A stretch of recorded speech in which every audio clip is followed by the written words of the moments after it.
A Primeira Cruzada, 1095 a 1099, quando a fé atravessou continentes e mudou o mundo. 1095, o chamado que incendiou a Europa. Tudo começa num mundo instável. A Europa do século XI não era unida. Era um mosaico de feudos, senhores locais, cavaleiros violentos e guerras privadas constantes. A Igreja tentava conter essa violência com movimentos como a Paz de Deus, tentando limitar quando e contra quem se podia guerrear. Mas é preciso entender algo essencial. Na Idade Média, não existia separação entre religião e política. Reino e fé eram inseparáveis. Lei e teologia caminhavam juntas. Governar era um ato espiritual. Deus não era visto como uma crença privada. Era o Senhor ativo da história. Vitórias militares eram sinais de favor divino. Derrotas eram castigos. E o Papa não era visto apenas como líder religioso. Ele era percebido como o representante legítimo da vontade de Deus na terra. Quando ele falava com autoridade espiritual e política ao mesmo tempo. É dentro dessa mentalidade que a cruzada se torna plausível. Ao mesmo tempo, no Oriente, o Império Bizantino enfrentava uma crise profunda. Décadas antes, em 1071, os bizantinos haviam sido esmagados na Batalha de Manzikert pelos turcos seleucidas. A Anatólia, coração agrícola e militar do Império, estava sendo perdida.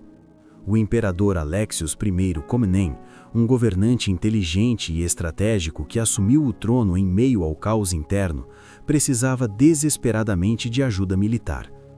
Ele enviou emissários ao Ocidente, não pedindo cruzada, pedindo mercenários. Mas em novembro de 1095, no concílio realizado na cidade francesa de Clermont, o Papa Urbano II, um reformador determinado a fortalecer a autoridade papal, transformou esse pedido em algo muito maior. Segundo o cronista Foucher de Chartres, que esteve presente, Urbano descreveu o sofrimento dos cristãos orientais com intensidade dramática. Relatos medievais registram que ele falou de igrejas profanadas e fiéis humilhados. Historiadores modernos apontam que o discurso também tinha uma dimensão estratégica: unificar a cristandade latina sob liderança papal, canalizar a violência dos cavaleiros europeus fora da Europa e afirmar Roma como centro espiritual supremo. Ele convocou não apenas cavaleiros, mas todo cristão capaz de carregar uma arma. Prometeu indulgência plenária, remissão completa dos pecados. Se morressem no caminho, o céu estaria garantido. A cruzada foi possível porque a mentalidade medieval não separava religião de política. Quando fé e poder se fundem, a legitimidade se torna absoluta. Mas por que Jerusalém? Aqui entra a cosmovisão. Para o cristão medieval, Jerusalém não era apenas uma cidade distante, era o centro espiritual do mundo, o lugar onde Cristo morreu e ressuscitou, onde céu e terra haviam se tocado. Era vista como o umbigo do mundo, o ponto onde a história da salvação havia culminado. Para o Islã, Jerusalém era o terceiro local mais sagrado depois de Meca e Medina. Era dali que, segundo a tradição islâmica, o profeta Maomé teria ascendido aos céus durante a jornada noturna. A mesquita de Al-Aqsa não era apenas um edifício, era um símbolo cósmico. E para o judaísmo, Jerusalém era a cidade do templo, o lugar onde Deus havia escolhido fazer habitar seu nome, o símbolo da promessa divina e da aliança eterna. 3 religiões, um ponto geográfico, 3 absolutos espirituais sobrepostos. A multidão respondeu: Deus vult, Deus o quer. E quando se acredita que Deus quer, quem ousa dizer não? Mas algo inesperado acontece. Antes que os grandes senhores organizem seus exércitos, surge um movimento popular. Camponeses, artesãos, mulheres, crianças. Inspirados por pregadores carismáticos como Pedro, o eremita, um monge itinerante de aparência simples, mas oratória intensa, que percorria vilas inflamando corações. Crônicas da época descrevem multidões chorando enquanto ele falava. Acreditavam estar vivendo os últimos tempos. A chamada Cruzada Popular parte sem planejamento militar, sem logística, sem disciplina. No caminho pelo Vale do Reno, grupos de cruzados atacam comunidades judaicas. Massacres. Relatos medievais registram conversões forçadas e suicídios coletivos para evitar batismo compulsório. Antes mesmo de chegar ao Oriente, a cruz já estava manchada de sangue. Se Jerusalém era sagrada, por que atacar vizinhos judeus? Porque a lógica era teológica. Se era guerra contra os inimigos de Cristo no Oriente, por que tolerar inimigos dentro da própria Europa? A mentalidade medieval era coerente dentro de si mesma, mas devastadora na prática. Quando esses grupos finalmente chegam a Constantinopla, capital do Império Bizantino, o imperador Aléxio se assusta. Eles não eram reforços disciplinados, eram multidões famintas. Ele os transporta rapidamente para a Ásia Menor. Lá, enfrentam os turcos seugílcidas e são quase totalmente aniquilados. A primeira onda termina em desastre. Ainda em 1096, os exércitos nobres partem. Agora sim, partem os verdadeiros exércitos feudais. Entre eles estava Godofredo de Bouillon, um duque respeitado por sua disciplina e religiosidade. Seu irmão Balduíno I de Jerusalém, ambicioso e estrategista. Bohemondo de Tarento, normando experiente, filho de conquistador, treinado desde jovem para guerra e expansão territorial. E Raimundo IV de Toulouse, um dos mais ricos nobres da França, já idoso, mas profundamente devoto.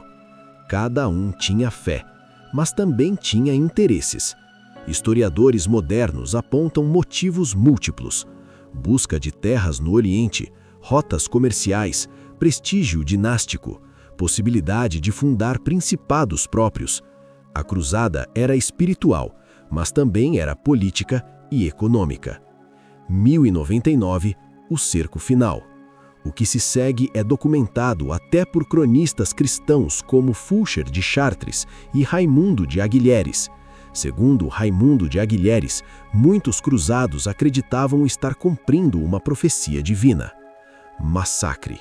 Muçulmanos mortos, judeus mortos, sinagogas queimadas, corpos pelas ruas. Historiadores modernos discutem números e intensidade, mas o consenso é claro: houve matança generalizada. E depois, oração no Santo Sepulcro, agradecimento, louvor. E aqui surge a pergunta inevitável. No Evangelho de Mateus, Jesus diz: amai os vossos inimigos, bem-aventurados os pacíficos. A ironia histórica é impossível de ignorar. Aquele que foi morto pelo poder imperial romano teve seu nome invocado para legitimar conquista imperial cristã. Não é um julgamento simplista, é um contraste histórico real entre mensagem original e aplicação política. Naquelas ruas estreitas de Jerusalém, em julho de 1099, não morreram apenas muçulmanos ou judeus, morreram pais, morreram mães, morreram crianças que não sabiam o que era Roma, nem Constantinopla, nem o Papa, nem o Califa. Do outro lado também, morreram jovens europeus que acreditavam sinceramente que estavam garantindo o céu, camponeses que nunca tinham saído da sua aldeia, 1000 homens que deixaram esposa e filhos achando que estavam cumprindo a vontade de Deus. A guerra não matou apenas corpos, matou certezas. Porque quando a religião entra em aliança com o império, ela deixa de ser apenas fé, ela se torna instrumento. E aqui está algo incomodável. A história da religião não é apenas uma história de amor. Ela fala de Deus, ela fala de salvação, ela fala de misericórdia, mas também fala de poder, de território, de domínio, de homens convencidos de que falam em nome do Eterno. E talvez o mais perturbador não seja o que aconteceu em 1099. Talvez o mais perturbador seja perceber que isso continua acontecendo, sempre que alguém acredita que sua causa é tão divina que justifica desumanizar o outro. A primeira cruzada não foi apenas uma guerra medieval, foi um espelho, e espelhos incomodam. Consequências imediatas: fortalecimento do papado, ruptura mais profunda entre Oriente e Ocidente, militarização da espiritualidade, a criação dos chamados Estados Latinos do Oriente.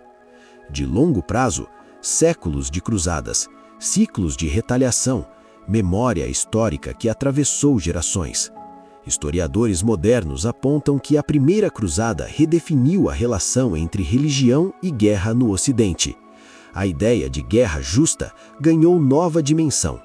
A guerra podia ser não apenas permitida, mas meritória. A cruzada foi possível porque fé e poder estavam fundidos, e quando algo é percebido como vontade direta de Deus, questionar se torna quase impossível. A primeira cruzada não foi apenas uma guerra medieval, foi o momento em que três cosmovisões absolutas colidiram sobre a mesma cidade. Foi o momento em que espiritualidade e império caminharam juntos, e foi o momento em que a cruz deixou de ser apenas símbolo de salvação e se tornou instrumento de poder.